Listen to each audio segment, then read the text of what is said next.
Now, coming to tonight's session, we have with us Saurabh Gupta. Saurabh is a data analytics leader, published author, and he currently works with Michelin as general manager of data science. He holds a management degree from Harvard B School and master's from BITS Pilani. And here is his favorite quote: "Simplicity is the ultimate sophistication."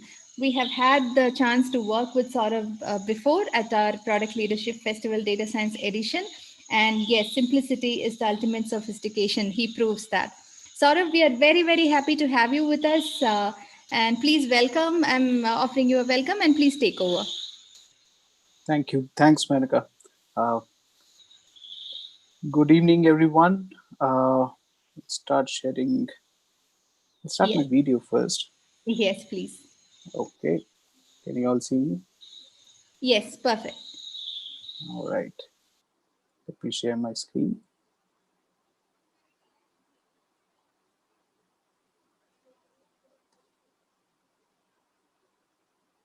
Okay. All right. Thanks, Monica, and thank you, Product Leadership, for inviting me to share my thoughts on how do we manage, build, and lead these data science organizations. And good evening, everyone. If someone is situated outside India, then or maybe the other part of the world, then good morning, good afternoon. I hope all of you are keeping safe, uh, and this shall go past soon. Okay, so coming to the subject, manage the data science organizations. I think it's pretty exciting. We will go through uh, some of the opinions or some of the observations that I have learned through my experience managing some of the data science teams and data science building these groups from scratch. Uh, this is about myself. I work with Michelin Digital.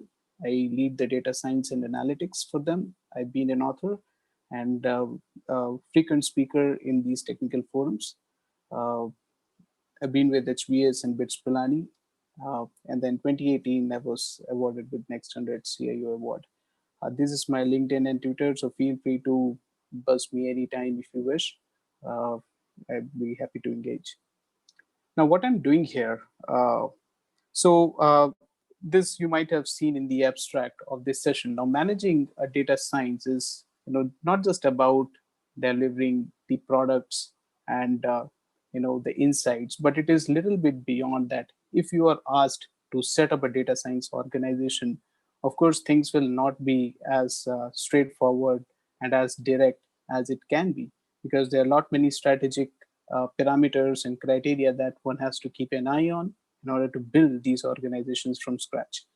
So, in this session, what we are going to discuss is the top areas which one must not miss while managing these data science functions or say organizations. Uh, you'll get to know. I'll throw some light on how to run a data science function, and then how to build data science teams, which are, believe me, it's very critical part of running a data science organization, and then how to build great data products. So I'll throw some light on what are the recipe of building these great data products are. There might be some things which you'll find overlapping or something which is has been very obvious so far. But I would like to highlight that things which have been appearing as an obvious thing will play a very critical role, and these are small stings, small tones which connect one point to another. Uh, Now let's start with the quick refresher on AI/ML.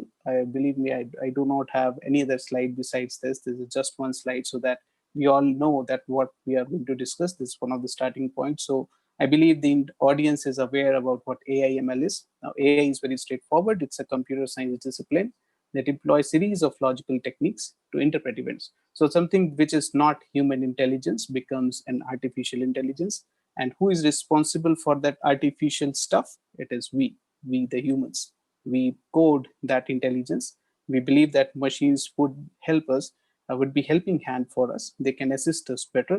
So we take out our intelligence and try to code through a bunch of scripts in a machine or in a computer system and ask them to stay intelligent as long as they can.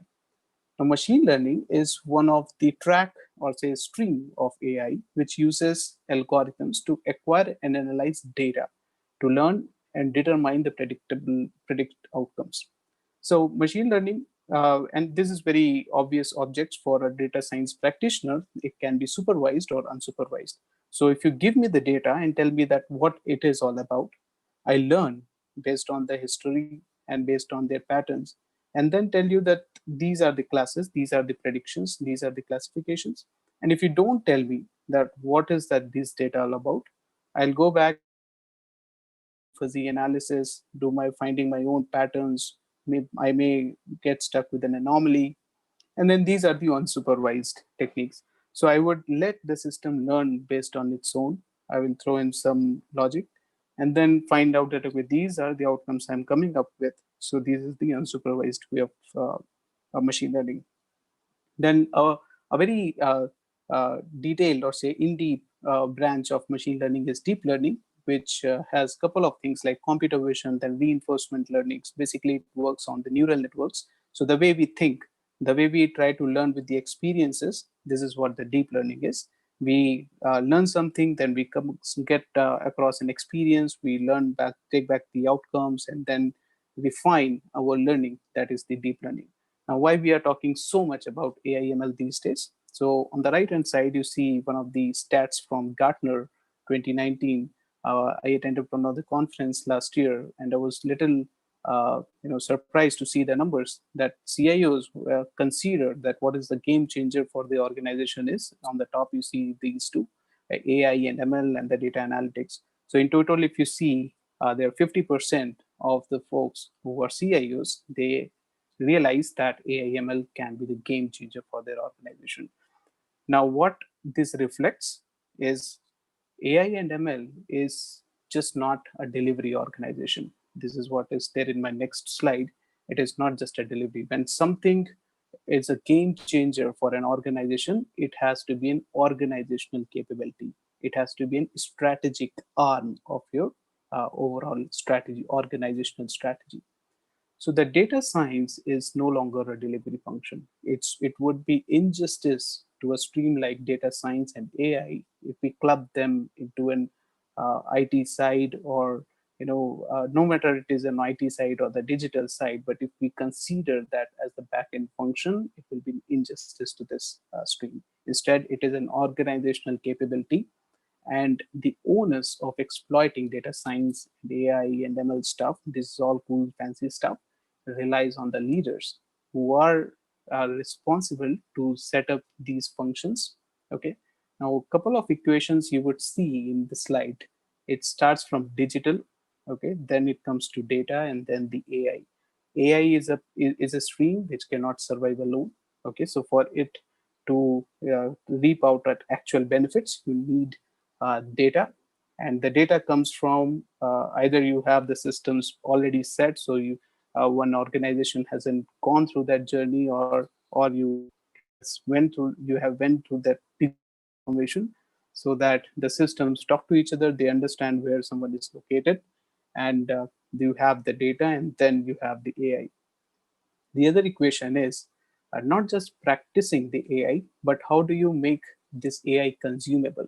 So the second equation you see is that digital plus AI becomes a healthy AI, right? So if I simply do some analysis in a Python script or R script or something like that, how am I going to consume it? Is it healthy enough to make a business impact? Is it healthy enough to measure certain KPIs which are relevant for the business or even for the platform? And there comes the digital platform initiatives again. So digital plus AI makes it a healthy AI, so that I can say that now I have a product which has got a bunch of AI models or AI solutions embedded, or whichever way we are serving these AI solutions. This is a healthy AI. Then there are other actors in the scene. You have business stakeholders, you have IT owners. Okay.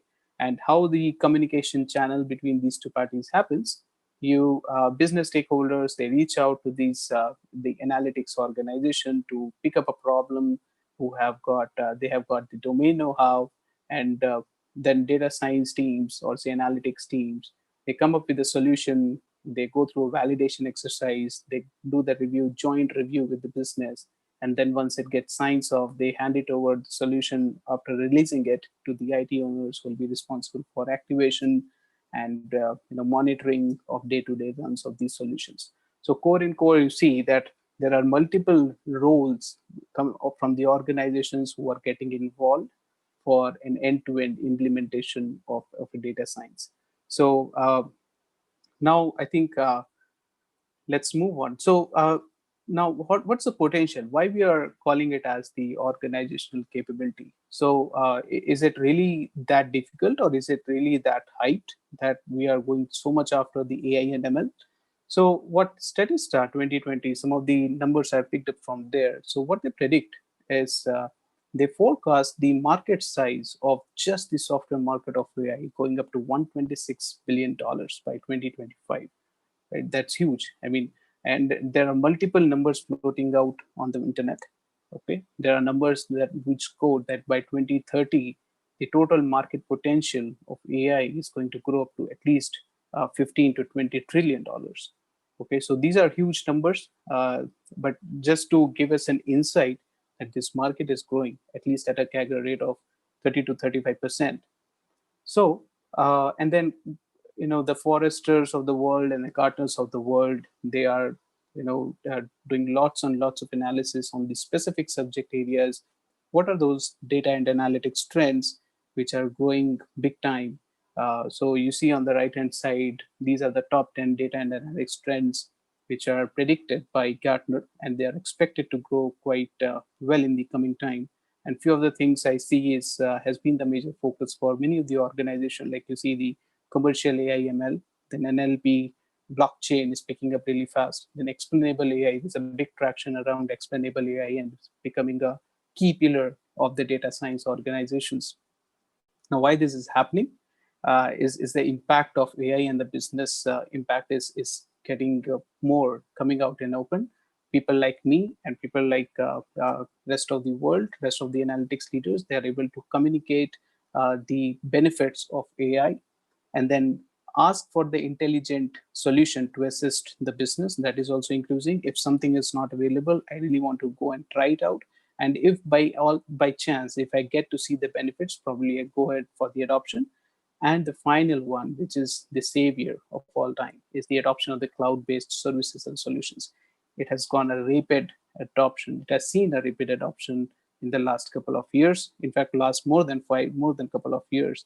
So that has become a key driver of these AI and the ML technologies.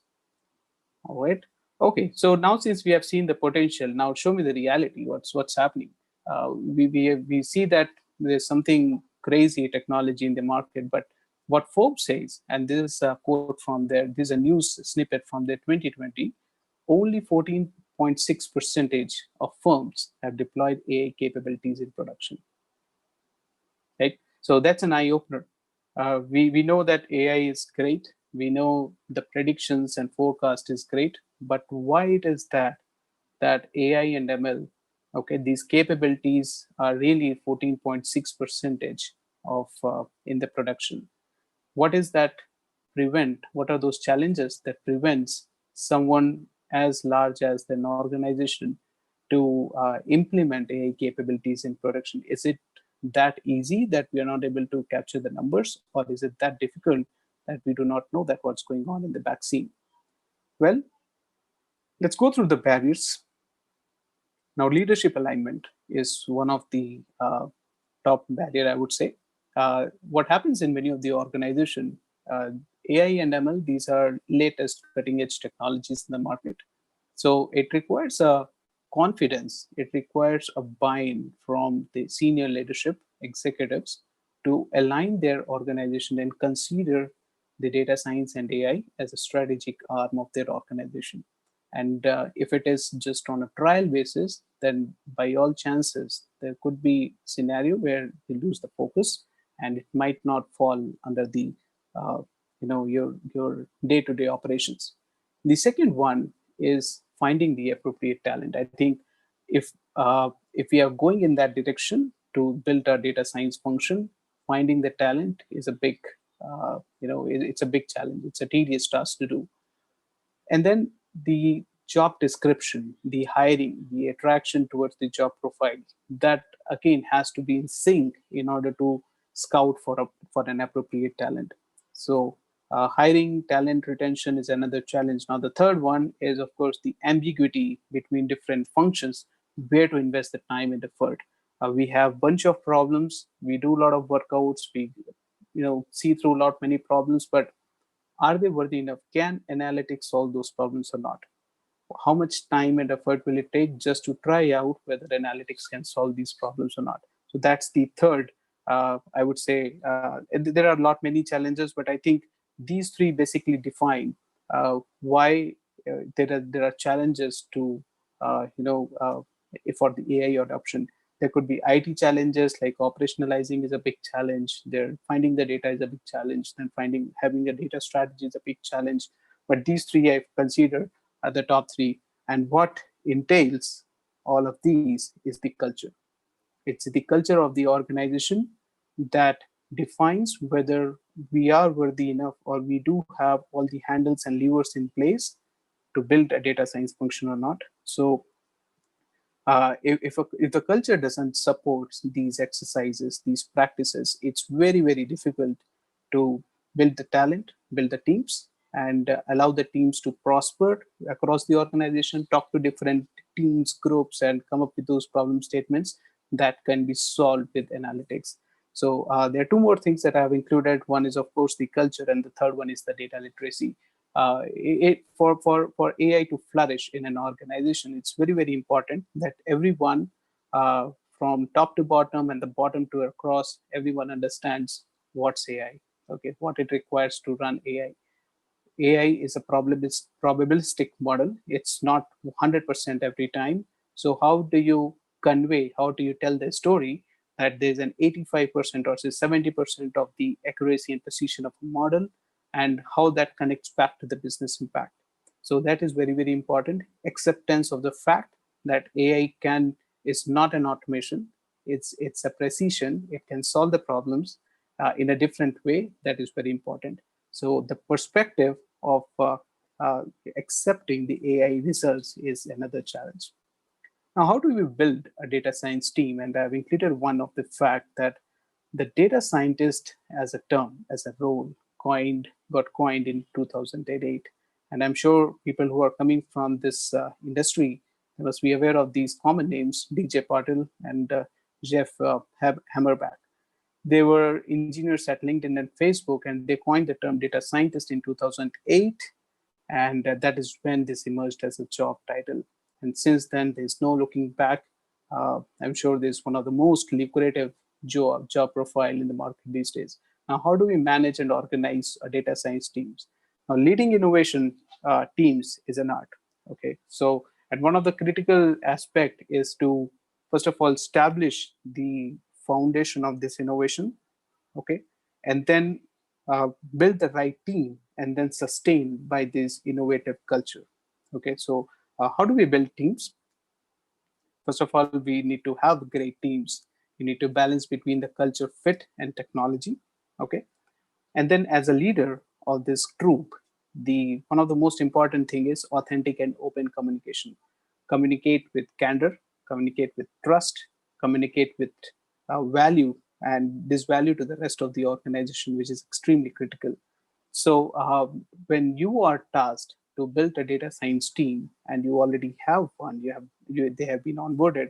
Communication is very important, right? If you do not, openly or express that what's the strategic alignment of this team is, how they align with the overall organizational objectives, it's very difficult that they feel part of this team. Otherwise, they'll be restricted being the central team who works on just analytical models, and it becomes boring after some time.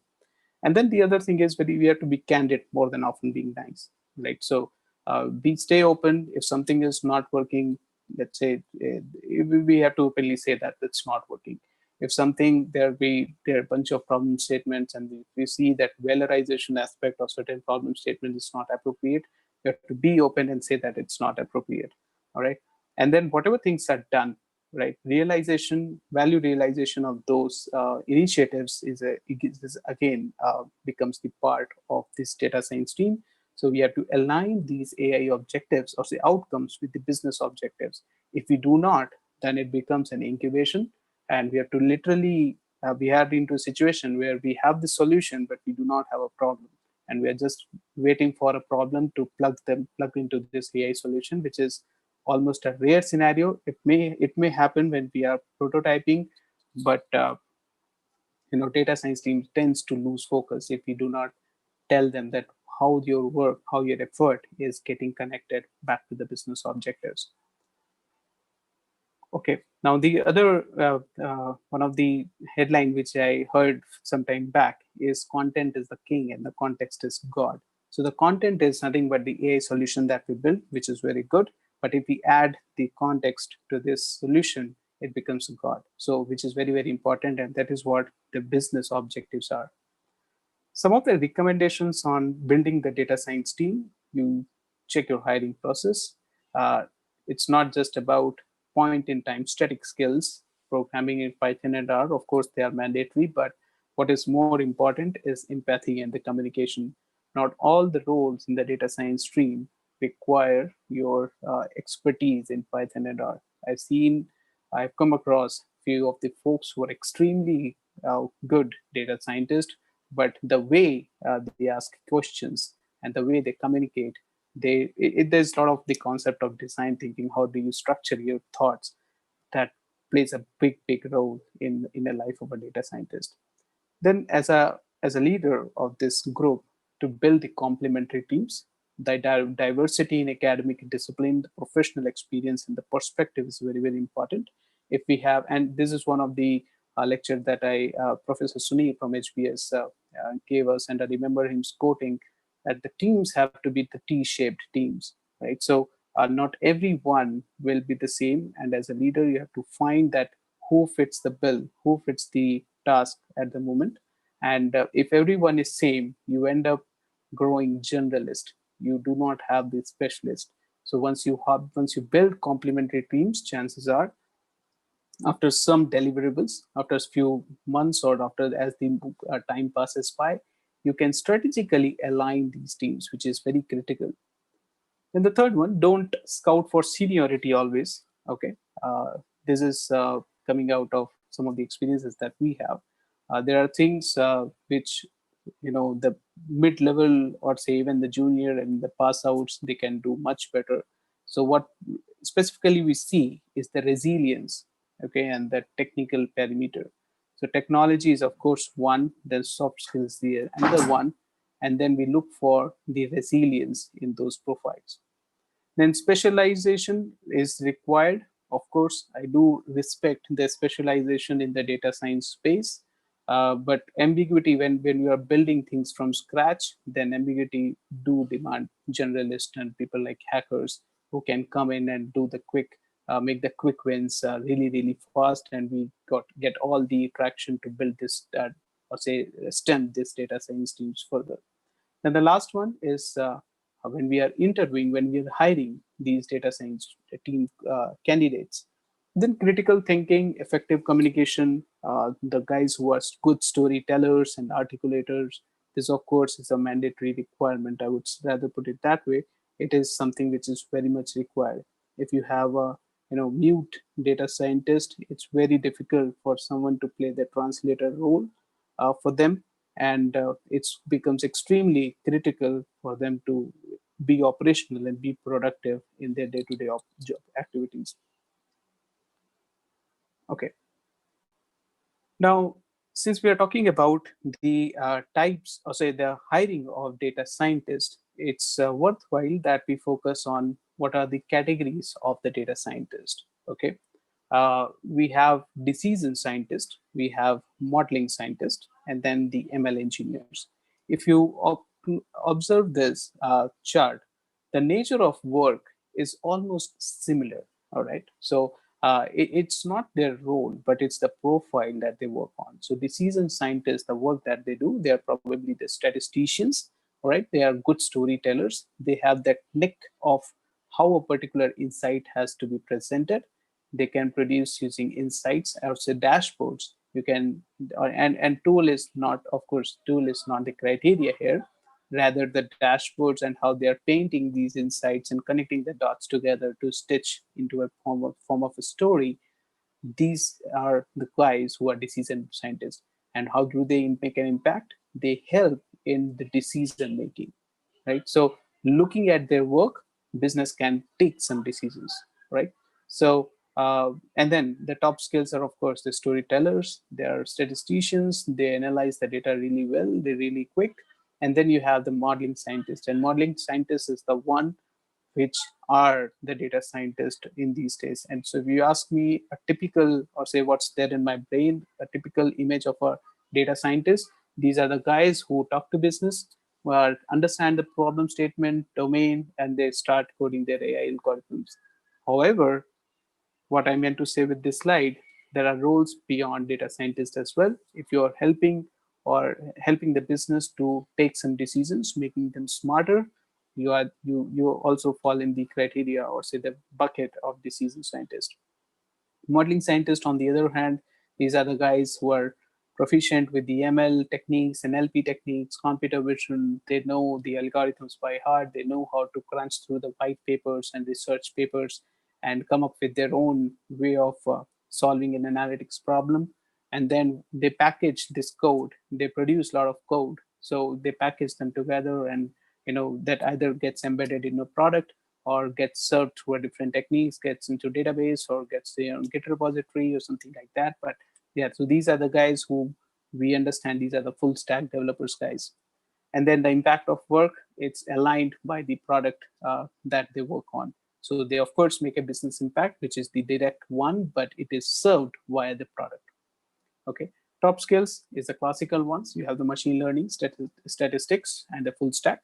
Then finally is the ML engineers, and there are industries which call them as analytics engineers, but the guys are same. They have the understanding of data science, AI stuff, and but prominently they are the IT folks who know how to make this particular model run. So they complete the art by taking your ML model and converting into an ML ecosystem, and they're familiar with the platform, they're familiar with the infrastructure, cloud service models, DevOps, MLOps, right? So those things they're completely aware of, and they can help you in operationalizing a model from its development and validation stage up till the production. Okay, so now very critical. Now, what role does the data science leadership plays in an organization? So far, we have been talking about that as a data science leader, when you are tasked with managing this organization, we have just discussed that how do you build the teams, but how do you see above and beyond the teams and go a step further in putting the equation right with that entire organization? So I have segregated these responsibilities in two different sections, saying how a data science leader manages upwards and how does a data science leader manages downwards and across. So managing up, very, very important. He has to liaison with the senior leadership on AI transformation. AI transformation is not just, as I said in the starting, it's an org capability. So it's not just the responsibility of this guy to go and take the magic wand and change the entire organization. Instead, it has to be bought in, it has to be convinced with the senior leadership on AI transformation. He has to play a critical role of being the change agent of transforming the culture. That means, having a frequent standoffs with different teams to explain what's the benefit of AI, convey the results, and showcase the business impact. Then management of the AI portfolio, right? So very, very critical, so that you know that what capacity you need to plan, what capacity do you already have, and what's the impact overall the AI initiatives are making. Then develop and nurture those strategic partnerships with the business in order to keep a backlog, or say work on some top initiatives, if not now, at least be aware of, so that we can be followed up later.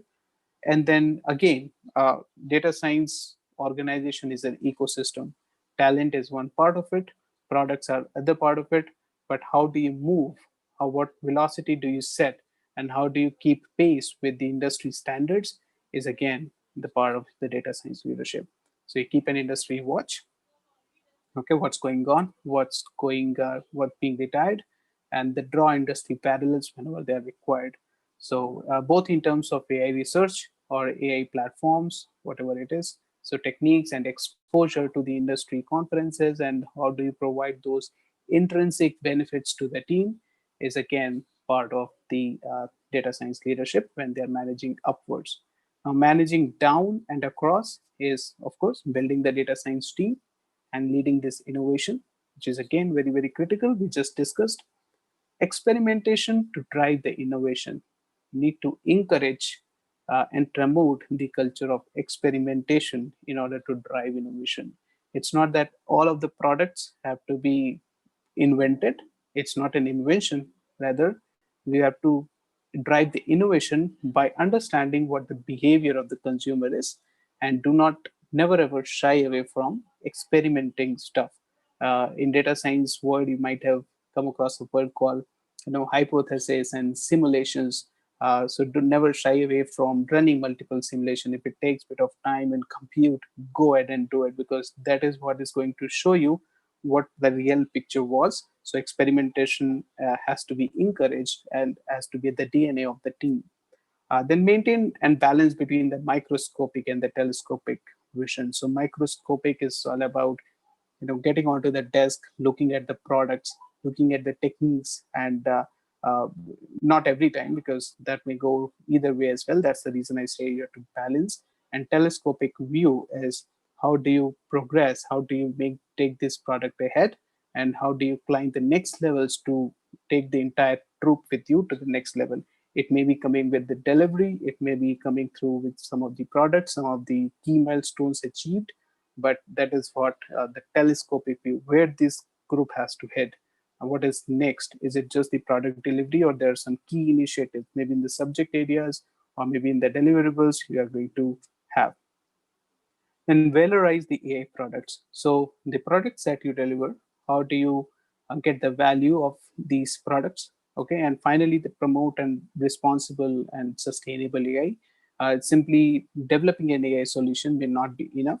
So it becomes the responsibility of the team as well to partner with the IT teams to promote these AI. I remember some of the incidences we had with a couple of previous organizations where we had used to develop the AI prototypes and then keep on holding until we get the proper problem. But the moment we get these integration challenges, that is where we realize that okay, prototypes were not enough.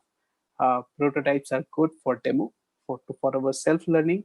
But if you ask me that how these AI prototypes have to be converted into consumable products, that is when the challenge starts. So the responsible AI is very, very critical to make sure that it completes the arc by getting embedded and getting served in some of the other products or places. Right. So the next section I'm going to cover is how do we build great data analytics products. So this is the recipe which I could correlate with the experiences that I had. To develop with insight, integrity, and consistency. And the three pillars that I see very, very important is the opportunity, which is not just looking at the problem statement, put it in the bag and leave. It's not like that. Then product development, and finally the operations. So just to keep things simple, there could be multiple points in on the way, but try to club them into either of these buckets. So opportunity, you would see how do you understand a user? It's all by communication. You need to communicate, and ask relevant questions, not in terms of quantity, but the quality of these questions. Understand the user, the domain, what the pain points are, what the problems are, and first of all, can it be solved with analytics? Is it an automation problem? Is it an analytics problem? Or what type of problem it is? Can it be done through simple architectural changes or not? So things like that, it has to come out of the conversation you would have with the business and the set of bunch of users. Then how do you marinate the business and data science? And very often this happens that we end up we start with a conversation and we end up educating what data science and analytics is. and take a call whether these practical problems can be solved with the AI or not. And that is when we say that, okay, it was a good meeting, but we end up evangelizing DNA, so the data and analytics more than finding a way to consume it. But anyways, it should end up in identifying the business problem, users, and a common consensus that it's going to get solved with analytics. Second one is the product development.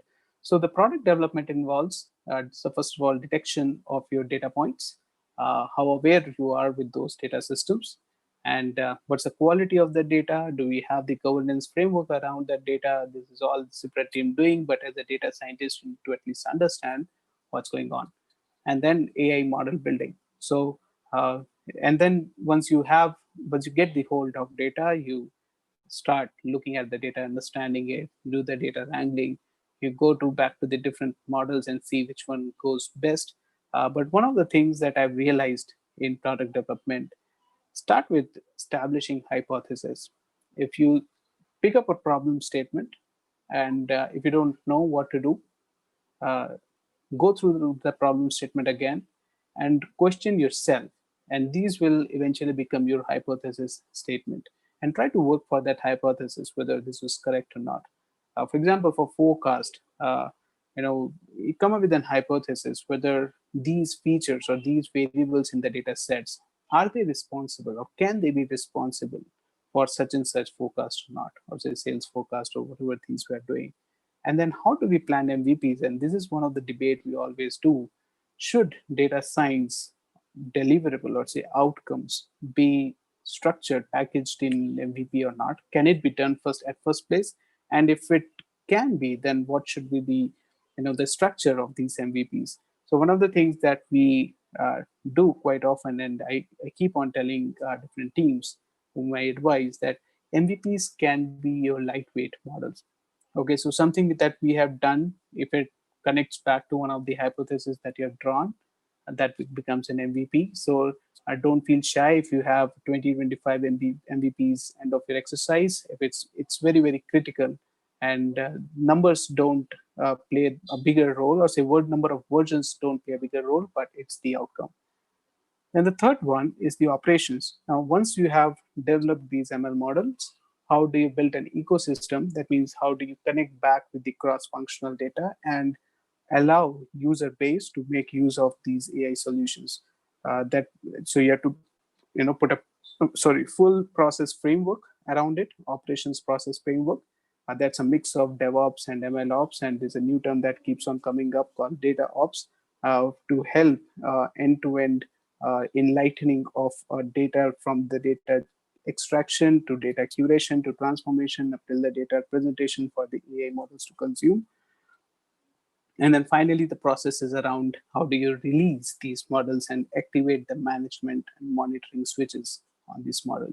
So this is what the overall, I would say, the recipe of building some great data products. You identify the opportunities, product development, and how do you operationalize once you have something up and running on the system. Now, the other challenge that you see is how do you prioritize these AI initiatives? I'm sure you all must have been working with product management teams, and but together in collaboration with these teams, with the product managers, how do you select that which one has to go well, which one has to go first? So what I've done on this slide, I have tried to draw the map between the effort and value, and I've separated, I've segregated into 4 quadrants, and the one with the low effort and high value is the starting point. So and that will give you the visibility.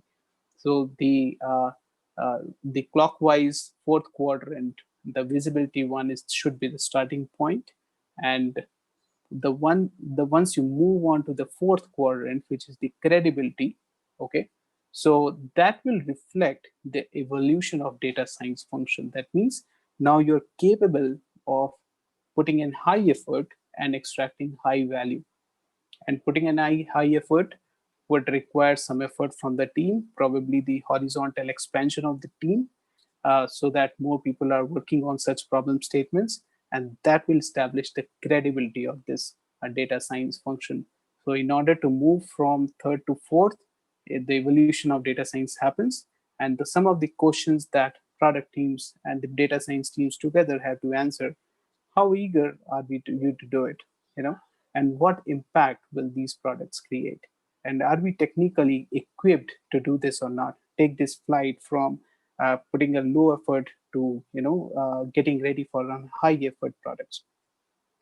Then what about the bottom two quadrants? So the one with the low effort and low value can go into the backlog and see that whenever there is a bandwidth, or say whenever there is some free time, we can take this effort, or say take these initiatives and increase our deliverable list. So that again, that connects back to the visibility criteria, or say visibility outcome. The data science teams becomes more visible. The fourth one, where you have the high effort and low value. Well, now these are the stealth mode. I'd rather call them as the stealth mode, initiatives, where you really want to go next, but you realize in the back of your mind that value is not much. So I have to, as a team, we have to work, and that could probably let you take a stretch technically, make you learn some new stuff. So the effort is more, but you realize the value is not much. So it may not go into the main track, rather it can take a back seat, and whenever there's some time, whenever you find some find for time from your regular work, we can start pursuing such initiatives.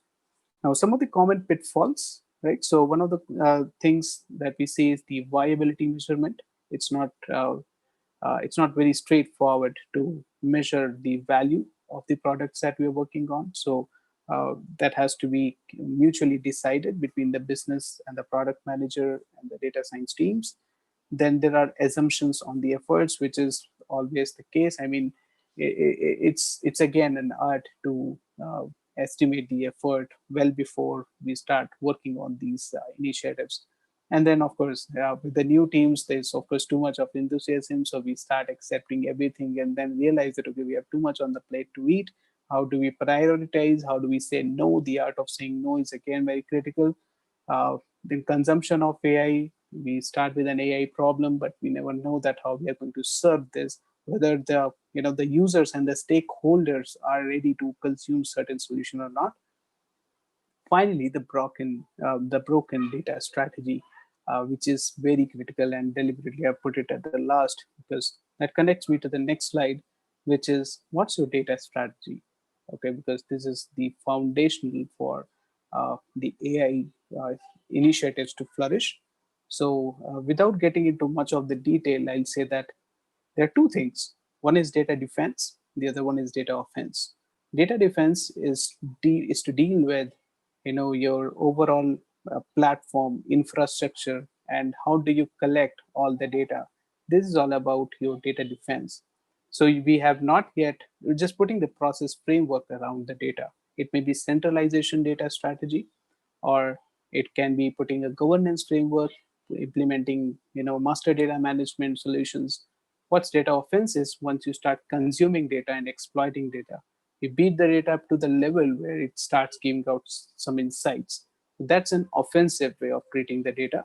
Okay, there could be multiple versions of truth. So the closest thing you can, and the closest analogy of this is, you have the data residing in the data lake. You have collected all the data from disparate multiple systems, and then you have this single source of truth, and use there are analysts, there are data scientists, there are BI reporting, all the things are happening on this central data lake, consuming the data, and you have multiple versions of truth coming out, right? So as a CDO, so the guy who is trying to balance himself on the rope is actually a chief data officer who's trying to balance between the centralized data management and the programs around decentralized data consumption.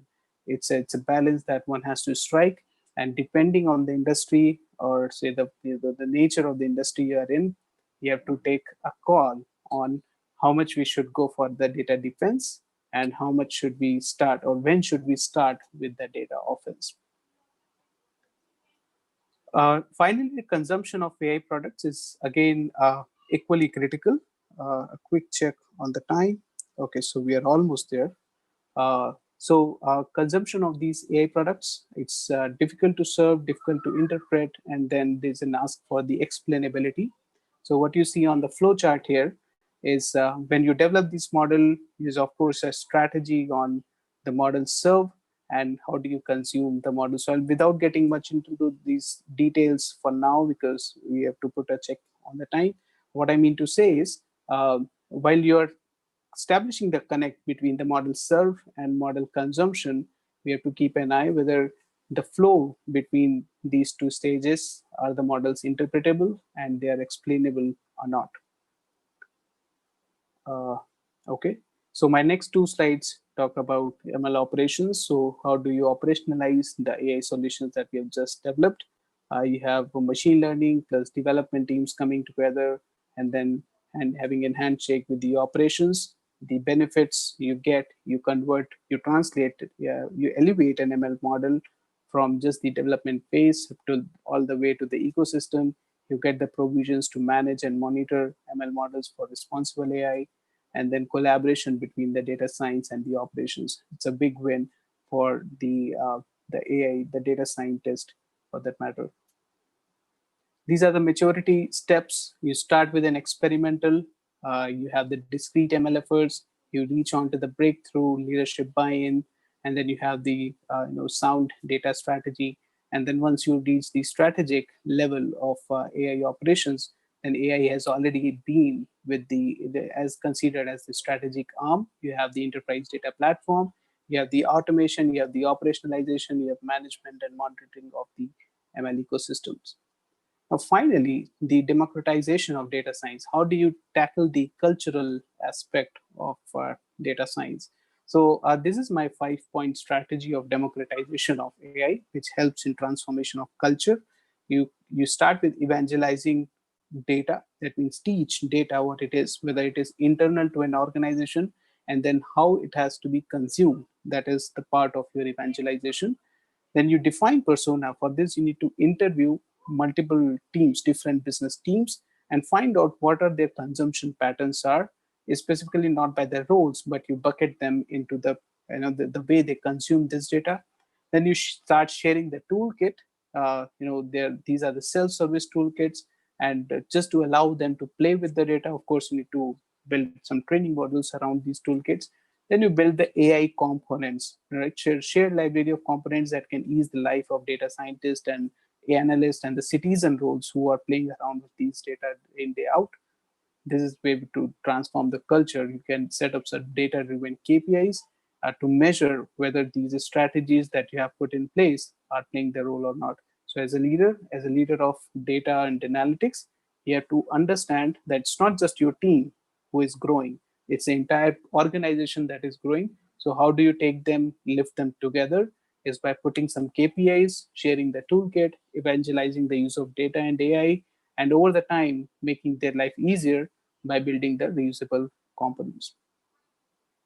All right. So finally, I'll close the session on this particular slide. The art of experimentation, and this is one of the snippets that I've picked up from HBS professor Stephen Tomac, and you can go and watch this YouTube video which promotes the experimentation, the art of experimentation. Of course, it doesn't happen overnight. It has to take its own steps. It may start with the baby steps with a couple of leaps to attain an organizational maturity. Starts with an awareness, go all the way up till the embeddedness. But there are three advices. There are three things which Professor Stefan he refers to is the repeatable process. That means don't shy away from the art of experimentation. It only helps you to be more vigilant and to come out in a more innovative way to solve a problem. Then culture, of course, how do you tackle the cultural aspects of these transformations? And finally, as a manager, how do you promote, how do you encourage your teams to lead by example and lead through the experimentation stage? Okay, so some of the comments from top guys, Edison, Jeff Bezos, and how they have implemented the experimentation in their respective organizations and how they have realized the benefits of experimentation. So I'll take a pause here. Uh, Thanks everyone for attending this session. Uh, Menaka, Yeah, thank you. Thank you, Saurabh. That was a very, very insightful, very informative session. Thank you so much. We have received some questions. Can mhm, we move on to the questions? So here is one from Puneet. Can mhm. you hear me? Yes, I can hear you. Okay, so Puneet is asking, do all stakeholders and potential shareholders need to be experts in data science if they need to start a data science business or company, since opportunity can be noticed at any level? So Okay. basically, he's an entrepreneur, looks like. Yeah. So Yeah. yeah, very good question. So I think more than being an expert in data science, what it requires is the acumen. So analytical thinking, I still rate analytical thinking and problem solving way ahead of somebody who is sitting down and coding the Python models in Python and R. So Okay. you need to understand how do you articulate those problem statements in a way which a data scientist or say someone like an ML engineer can understand, and the job can be done. Great. Puneet, I hope you got your answer. Now, Kartikeyan Palaniswamy, he has a question. How do you measure the value of AI initiatives? Well, it's a tricky question because there are multiple ways of measuring the value of AI initiatives. Either you take a top-down approach, you start with the scope, and you try to put some numbers around it. This is one way. The other way is if the business is, I would say, they're clear enough, or say they are vocal enough in giving you the value, the monetary value associated with the problem statement. And this often happens when you the outcome of an AI problem is either a cost avoidance or cost saving. So if you're working in an optimization problem, you'll come to know that what's the value around it. But that's not a mandate. If you see that you have the desire, you see the viability, and you have the feasibility, if it is fitting into that equation, by all means go for it. So you have the problem in your hand. Great. Thanks for the crisp answer, Saurabh. Kartikeyan, I hope you got your answer. Now, Sanjay has a question.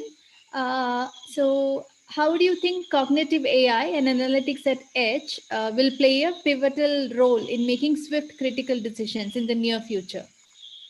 Well, Uh, th- Good question, first of all. So, but I'm just trying to find out how can I package this into some brief description. Although I'll try my best to, if you can post it on the LinkedIn, I can give you some more detailed answers. But having said that, I think Edge AI and cognitive AI is going to play a big role because there are many instances where if you see large setups and if you're running these models at a centralized space in a centralized platform, it's very difficult to rely on that speed or say the movement of intelligence from one place to another. So in very simple terms, it's going to play a big role.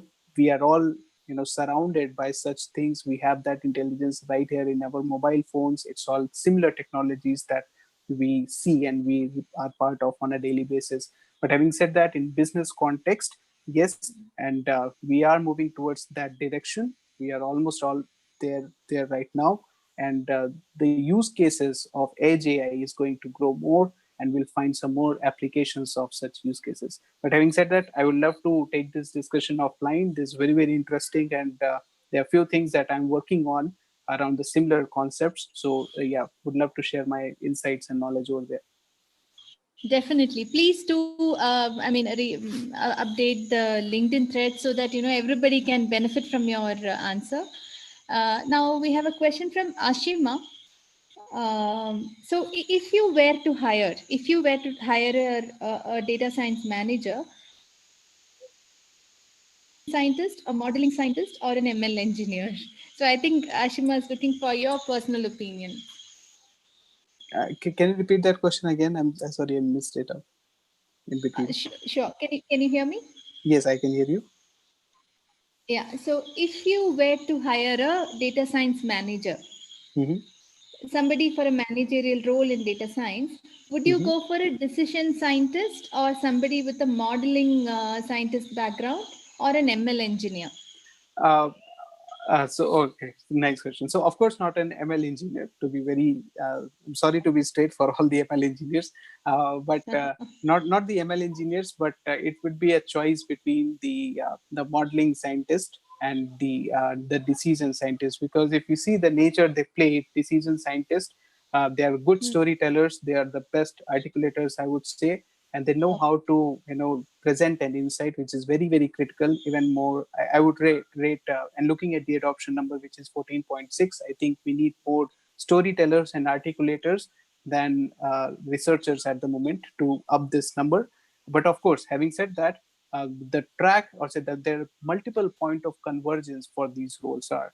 So I've seen data scientists who, very quickly, very swiftly, they shift the shoes from one to another. So it is just the Okay. segregation of the by the nature of work, but the from the expectation standpoint, it is same for both. So yes, for from these two roles, I would pick up a data science manager. Great, great. Thank you. So Sonal has a question here. If I am a business intelligence analyst, how can I move up to become a data science manager? Should I take any training or should I just work my way up?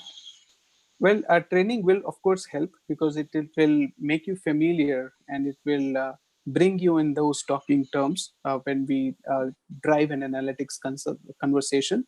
But Okay. having said that, if you think that it's a natural progression, probably within an organizations, by all means, you can of course learn with the job. So I would say that go for it.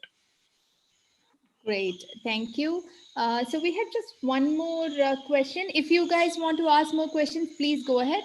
We can take one or two more questions. But anyways, let me go to this one. So, what would be the ratio of managerial and technical skills to become a data science manager? Well, I would say, if you ask me numbers or say distribution, I would say 60-40. So 60 to somewhere around 60 to 70%. If you are leading such initiatives, you have to you have to know or to understand how to lead innovation teams, which is way more important than just the managerial attributes.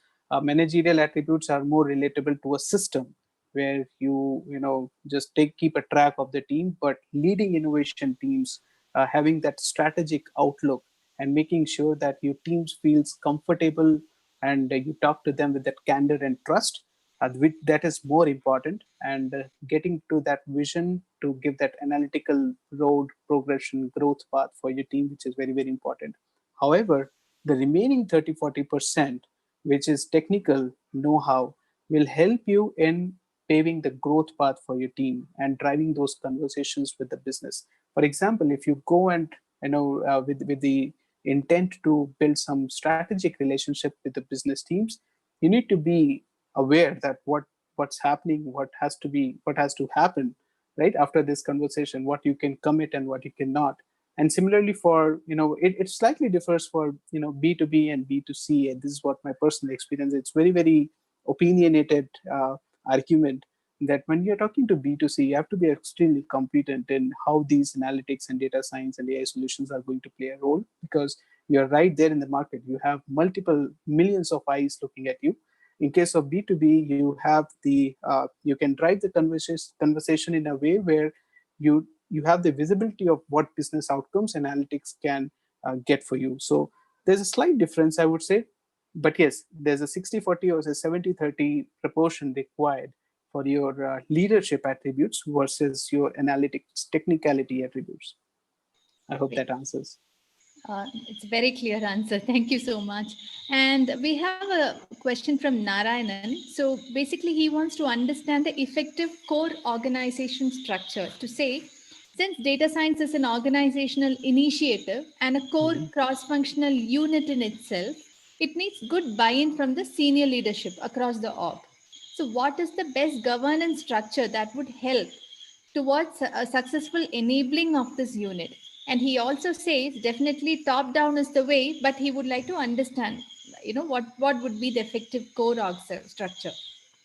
The org structure, I would say, well, it differs. There's no particular standard. We have seen data science organization in different, I would say, metrics within the organization. There are folks who are like uh, the digital arm, which contains that analytical organization. There are data organization which have analytics and data science organizations under them, and then there are chances that you have the analytics org as a separate under, say, technology, and they also have their analytics arms. The other flavor, say the other structure that I've seen is when you have the data science and analytics sitting closer to the business. They are neither the part of IT or say digital or technology by any means. They have the local or say close connected data scientist, but the IT part of it goes back to the IT arm, either for this vertical or goes to something that cuts across all the verticals. So it's a there's no one size that fits everyone. It's the organization strategy. Of course, everything has their own pros and cons. So, but what matters and what remains constant in all of these variety of organization, how do we make sure that the analytics org gains sufficient traction and feels heard, that the work, the effort, the time that they're giving are actually connecting back to the business outcomes, and their business outcomes are conveyed, have been realized and accepted. Great, thank you. Let's take one last question from Sumana. Sumana Bachu. How long does it take for an engineer to become a data scientist? Depends on your pace. So uh, I think it I would rather rephrase this question, that how soon can you call yourself a data scientist? It's more than becoming a data scientist. The other version of it is how soon can you be called as a data scientist. So uh, you know that it's only 12 years back when this role got coined. I just put a fact in the slide. So it depends on the velocity of your understanding and the nature of use cases that you have practiced and expressed yourself. So it's not the quantity, but it's the quality. If you have that acumen, or the sooner you develop that acumen of thinking the problem, seeing them from a different glance, different angle, uh, you are on your way to become a data scientist. Great. Thank you so much, Saurabh. I have one more request, to ask. Could you please pick the winner for tonight, the best question? Well, okay, I need to go through the questions if you have the list. Sure. Okay. In that case, what I can do is I can share with you the list, and I can announce the winner later on also. Sure. That would be Perfect. fine. Okay, Yes, great. Rika. Great. Thank you so much for your time and for so patiently explaining the very difficult concepts under data science. It's a wide world, and I know that 45 minutes is not good enough to cram in everything together. But thank you so Yeah. much. We have already received great feedback for your session. And anyways, a feedback poll will be coming up right now. Please give us your feedback. And as Saurabh said, please continue the conversation on the LinkedIn thread. And Saurabh, please accept the certificate of appreciation from us. Thank you so much. Thank you very Uh, much. so if you scan the QR code, it will take you to your Hall of Fame page. So we have created a dedicated web page for you. And this session, the recording of this session will be available there. Thank you. Thanks, everyone. Thanks, product leadership. Thanks, Manika, for coordinating this. It was extremely nice experience, as it's always been. And thank you.